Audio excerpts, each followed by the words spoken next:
La Pologne, c'est la splendeur des Tatras, c'est la finesse de Chopin et l'audace de Copernic, c'est les plages de Gdynia. Et puis la Pologne, c'est le château de Mosna, c'est le Bigos et les pierogi, c'est le charme de Wisla. Mais la Pologne, c'est aussi le football.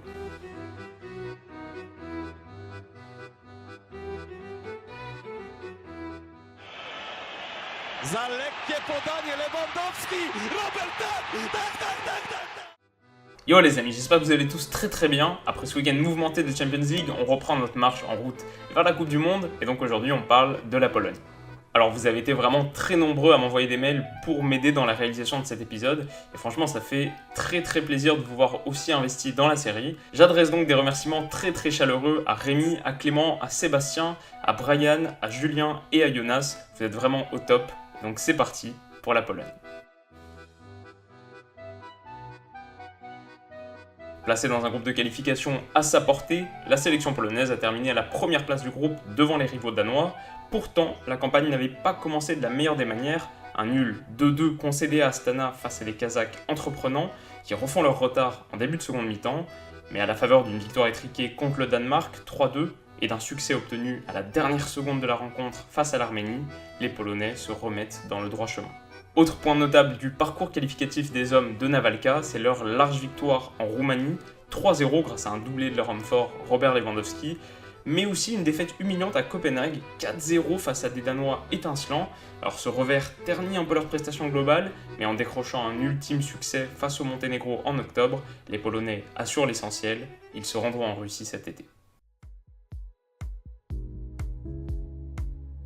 Alors historiquement, la sélection polonaise s'est rarement couverte de gloire, mais elle a réussi quelques belles performances mondiales, dont celle de 1974.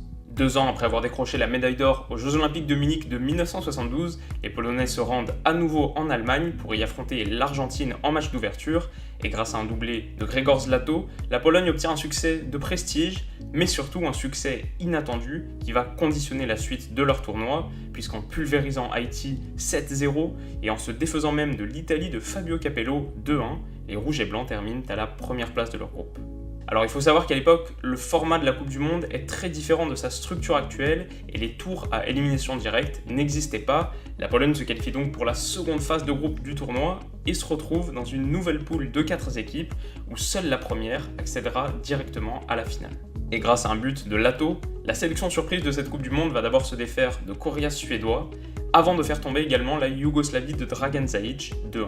À un match de la finale, tout un peuple va se mettre à croire en l'exploit et de Varsovie à Cracovie, on ne rêve que du titre mondial, mais face à l'Allemagne de l'Ouest, futur vainqueur de la compétition, leurs espoirs vont périr. La Pologne avait besoin d'une victoire, elle perdra finalement 1-0 suite à un but tardif de Gerd Müller. La déception est cruelle, mais cette campagne mondiale est déjà une réussite incontestable, surtout que 3 jours plus tard, un nouveau but de Lato permet aux Polonais de triompher du Brésil et d'arracher la médaille de bronze, un titre honorifique qui vient récompenser une Pologne qui a séduit la planète football.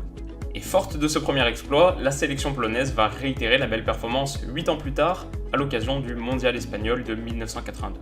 Emmené par un Zbigniew Boniek qui éblouit les observateurs et qui inscrit notamment un triplé contre les Belges au second tour, la Pologne accède au dernier carré, alors à nouveau leur belle aventure prend fin aux portes de la finale, la faute à une sélection italienne magnifique et au légendaire Paolo Rossi qui inscrit un doublé, mais à nouveau ils vont décrocher la 3e place en battant une France qui est encore sonnée par sa défaite cruelle face aux Allemands à Séville. Mais depuis cette belle période, les dernières années ont été un peu plus dures. Éliminés en phase de groupe de leur Euro en 2012 et non qualifiés pour les Coupes du Monde 2010 et 2014, les Polonais ont tout de même eu un sursaut d'orgueil récent et les partenaires de Lewandowski ont disputé les quarts de finale de l'Euro 2016. En Russie, ils espéreront poursuivre sur cette lancée et récolter les fruits d'une génération qui est sûrement arrivée à maturité.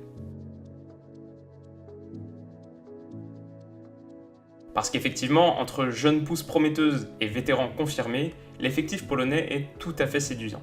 Au but, on retrouvera sans doute Szczesny, doublure de Buffon à la Juve et gardien de confiance. Devant lui, Kamil Glik de Monaco est un pilier en club et en sélection. Il sera vraisemblablement associé à Michal Pazdan, qui s'est véritablement révélé à l'Euro 2016. Alors ses performances au Legia Varsovie sont un peu en dents de scie et il ne fait pas la plus grande unanimité auprès des supporters, mais il devrait être reconduit.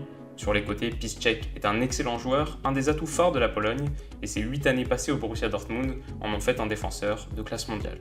De l'autre côté, Maciej Rebius est l'auteur d'une très belle saison au Lokomotiv Moscou, même s'il brille surtout par ses qualités offensives. Le jeune Berezinski, titulaire à la Sampdoria, est un autre très bon atout défensif de la sélection polonaise, mais il évolue surtout au poste de latéral droit, alors il est peu probable qu'il soit préféré à Rebius. Au milieu, on retrouve un autre joueur de la Samp, Karol Linetti, qui pourrait former la paire avec Grzegorz Krychowiak. Alors ses années sévillanes semblent loin maintenant, obscurcies par son passage raté, on peut le dire, à Paris, et prêté à West Brom, il n'a joué que 16 matchs avec la Lanterne Rouge de Première Ligue. Son état de forme pose question. Un peu plus haut, la même interrogation persiste chez Jakub Błaszczykowski, le vétéran de 32 ans, très performant il y a quelques années à Dortmund, sort d'une saison minée par les blessures à Wolfsburg. Kamil Grosicki, à l'inverse, a réalisé une année pleine à Hull City, même si les Tigers n'évoluent qu'en 2e division anglaise. Au poste de milieu offensif, ensuite, on pourrait retrouver Piotr Zielinski, qui est plus habitué à évoluer un cran plus bas, mais à 24 ans, le milieu titulaire de Naples, 36 matchs disputés cette saison en Serie A, sera un atout majeur de la sélection polonaise. Fer de lance de l'attaque, Robert Lewandowski n'a plus besoin d'être présenté, élu 7 fois joueur polonais de l'année et meilleur buteur de l'histoire de son pays, il est une légende vivante, et cet été, tous les yeux seront rivés sur lui. D'ailleurs, en attaque, un autre Napolitain pourrait l'épauler, c'est Arkadiusz Milik, qui à 24 ans incarne le futur de l'attaque polonaise, mais des blessures à répétition ont plombé sa saison, et il est plus probable quand même de le voir démarrer sur le banc. Alors si vous suivez OCDM depuis un petit moment maintenant, vous connaissez forcément mon affection pour ce groupe H qui réunit donc le Sénégal, la Colombie, le Japon et la Pologne. C'est un groupe relevé, homogène, dans lequel il y aura fort à faire, mais aussi dans lequel, à mon avis, la Pologne partira favorite. Et malgré les problèmes de santé qui menacent les Rouges et Blancs, je les vois tout de même terminer à la première place du groupe. On va dire que la défense polonaise est très solide et un Robert Lewandowski dans un bon jour peut faire la différence à tout moment. Quoi qu'il en soit, j'ai hâte d'y être. Et vous, qu'est-ce que vous en pensez? Est-ce que la Pologne a ce qu'il faut pour se sortir des phases de groupe? Et si vous avez vu mon épisode de CDM sur la Colombie, quelle sélection vous semble, au premier abord, plus impressionnante? Faites-moi savoir tout ça dans les commentaires. Pour être aussi lumineux qu'une nuit polonaise, Objectif Coupe du Monde a besoin de votre soutien. Alors si cette vidéo vous a plu, n'hésitez pas à mettre un gros like, et pour ne pas rater la prochaine, vous pouvez comme d'habitude vous abonner à la chaîne, c'est gratuit, et c'est une super manière de m'encourager. À demain.